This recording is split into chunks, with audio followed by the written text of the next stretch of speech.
ప్రేమ లోకం నువ్వే అంటున్నా, నీతో ప్రయాణం ఇష్టమేనన్నా, ప్రేమ తెలిపిన రామ చిలుకను హత్తుకోమన్నా.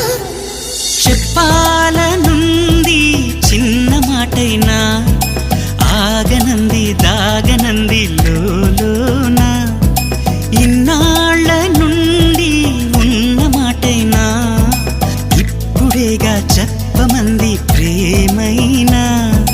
పెదవి కదిలించుకో, మనసే వినిపించుకో, పరదా తొలగించు కొంతైనా.